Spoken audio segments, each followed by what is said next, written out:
Good morning.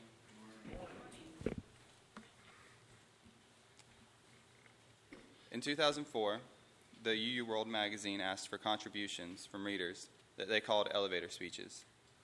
As most of you know, an elevator speech is a short soundbite that can be said during an elevator ride to describe Unitarian Universalism to someone that has no knowledge of the religion.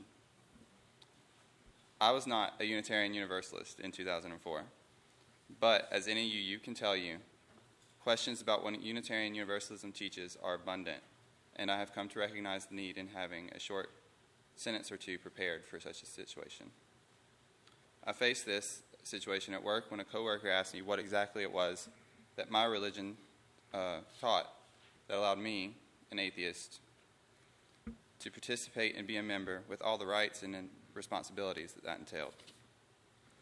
Needless to say, I froze, and the best I could come up with on the spot was, we're kind of like a religious form of humanism. And while there are problems with this answer, I do believe that it is an accurate description. Unitarian Universalism is a type of humanism. That doesn't mean that we don't have Christian, Jewish, pagan, or other religious traditions within our congregations, or that they're less important. All I mean by this statement is that our approach to religion and the problems of life put us firmly within the multifaceted community of humanists all over the world. Humanism is what you get when you take God off the throne and you put humanity in his place. This is independent of a belief or disbelief in God or the gods. Whatever gods might once have existed are welcome to continue existing. But human affairs are human affairs. Our 7 principles emphasize the need for human action in the world, and our sources, especially our 1st and 5th, show our approach to religion as an emphasis on personal experience guided by reason. All of these attributes are hallmarks of the humanist life stance. Our sources, especially our 1st and 5th, are very influential and distinctive to our religion. The first states that the first source of our faith is direct experience of the transcending mystery and wonder found in all cultures, which move us to renewal of the spirit and then openness to the forces which create and uphold life. We place a high value on the individual and the experiences we have of the transcendent. There is no dogma or set of beliefs prerequisite to membership, merely a set of shared values and principles and openness to the possibility of transcendence and mystery. Some people critique our principles, asserting that they are so vague as to be meaningless. And in a sense, they are vague, because part of our tradition is to allow the individual to freely and responsibly search for truth and meaning. Of course, as with any value or goal, there are some requisite beliefs attached. To affirm the inherent worth and dignity of someone requires some belief about worth and dignity. But instead of offering a dogma about what this should mean, we allow each person to figure it out for themselves. We encourage spiritual and moral growth in our congregations by engaging with tough theological and ethical issues in our Sunday morning services, coffee hour, covenant groups, committees, and religious education classes, all while respecting the free pulpit and the free pew. The misunderstanding about the content of the 7 principles stems from a misperception, seeing each principle as isolated instead of perceiving them as a unified whole. Over time, I have begun to understand that the 1st and the 7th principles are the 2 most important. We affirm the dignity and worth of every person while balancing that with respect for the rest of existence. The interplay between these 2 principles give rise to the other 5, with their emphasis on justice, compassion, equity, peace, liberty, acceptance, the right of conscience, and community. The middle 5 principles are commentary on how to enact the 1st and the 7th. We strive for a just, compassionate, and equitable society because we simultaneously affirm that everyone has worth and because we are all connected in many and subtle ways. We accept and encourage one another because everyone has dignity and the ability to determine what gives meaning to their lives. We respect the right of conscience because dissent from the majority is crucial for addressing injustice. And we affirm the democratic process because it is the best method by which to give everyone a voice and respect their conscience while striving for community that embodies peace and liberty for all. How individual Unitarian Universalists interpret these principles in their minutiae obviously varies because we have different beliefs and ideas about how to enact them. But we are united in our shared commitment of affirming the worth of the individual and striving for a better world. These convictions are what drive us to fight for social justice, to give to charities, feed the hungry, and do good in our communities. We may not share the same metaphysical or epistemological beliefs with one another, but our common focus on living life with integrity and creating a better world places us in the humanist family. According to Edith Hamilton, in her book, The Greek Way, the ancient Greek religion was shaped not by creeds, prophets, or theologians, but by artists, poets, and philosophers who had experienced something of the transcendent and tried to suggest it through their work. Poets and artists tried to briefly reveal the eternal through the emotional reaction one has upon seeing or hearing the beauty of their work and participating in the theater. They depicted the perfect human body, told stories of human life, and expressed the deepest emotions of humanity as a way to connect with the eternal through the temporal.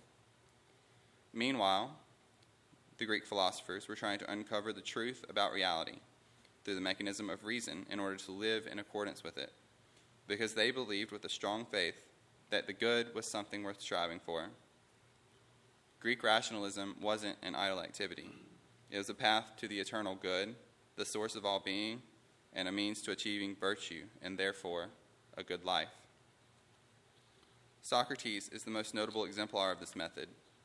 For Socrates, reason wasn't simply a tool to figure out everyday problems or to be used in abstruse philosophical discussions.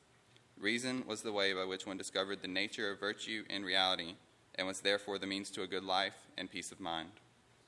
It was also a way to express love for wisdom, which is the mother of all virtues. In short, the Greeks invented humanism, the use of reason, the arts, and personal experience to live a meaningful and virtuous life.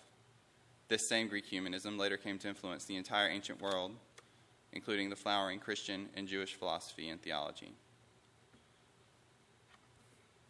In many ways, the fifth source of our faith that adopts the humanist teachings that counsel us to heed the guidance of reason and reinforces the first as well as extrapolates upon it, making explicit the use of reason and experience within Unitarian Universalism. Much of the humanistic tendencies within the movement come from our Unitarian forebears, who were enthusiastic advocates of the Enlightenment's insistence upon reason and empiricism while remaining devoted Christians. At the very beginning, humanism played a role in the formation of and set the course for Unitarianism. Their insistence on clear thinking and education in the classics caused them to reject the dogmas of the Trinity, Incarnation, blood atonement, and original sin. And with the American branch of Unitarianism, there was an emphasis on character formation as the means to salvation, with salvation defined as a state of spiritual, mental, and moral health in this world. And this humanist focus on virtue might sound antiquated to the modern ear, but virtue, properly understood, is nothing more or less than moral excellence. It is a positive moral quality that serves as a foundation for moral principles. Unitarian Universalism's modern approach to religion, as a search for truth within a set of common principles and values, is directly related to the early religious humanist movement, which was heavily influenced by the Unitarians. 15 out of 34 of the signers of the first Humanist Manifesto were Unitarian, and there was one Universalist. There has always been an overlap between our two movements. In fact, by some statistics, the UUA has more humanists than the American Humanist Association. Unitarianism's development as a branch of humanism was perhaps inevitable. From its beginnings in the Reformation, Unitarians focused on making religion a practical, reasonable affair.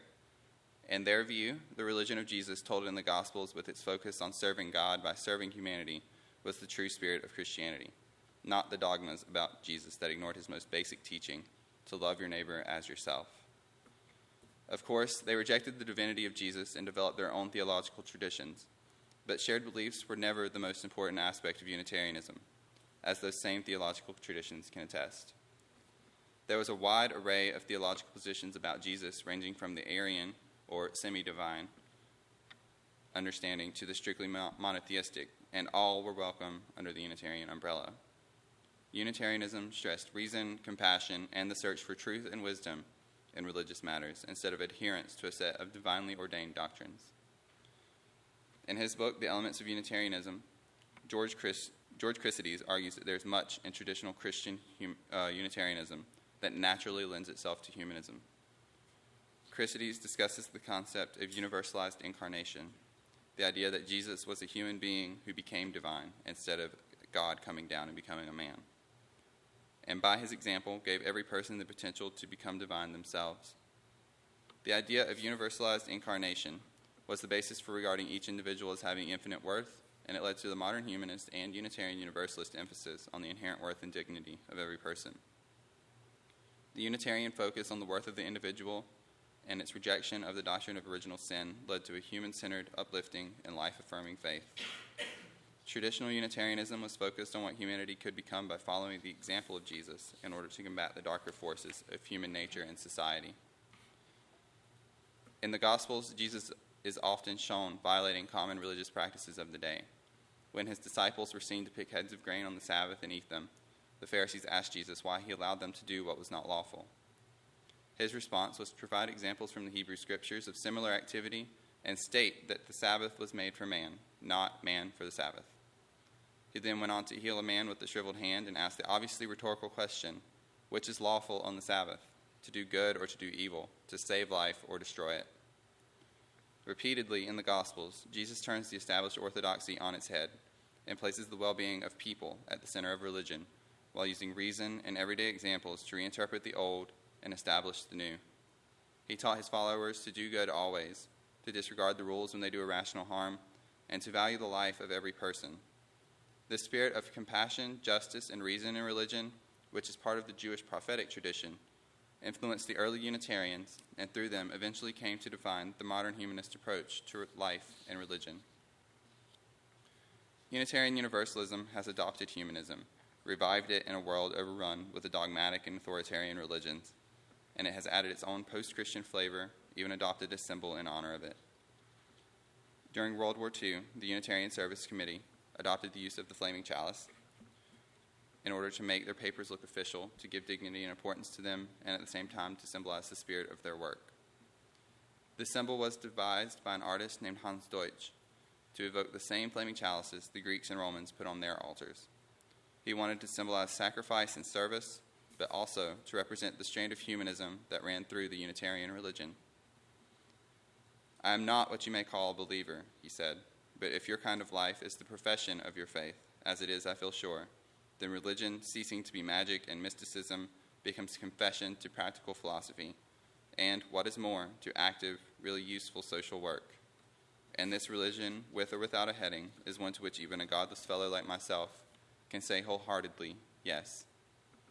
It was quite by accident, although appropriate, that the symbol that he devised to represent sacrifice and service was cruciform, an unwitting nod to Unitarianism's formative Christian roots. Greek philosophy and its descendant humanism is defined by its search for truth and meaning. The teachings of Jesus are defined by their focus on human dignity and love. Unitarian Universalism has accepted the best of both worlds, molded them together, and created a faith that is based on acceptance, compassion, reason, and the search for truth, but most importantly, in the spirit of both Jesus and humanism. We have faith in the inherent worth of all people and their potential to help make this world a more just and compassionate place to live. Amen.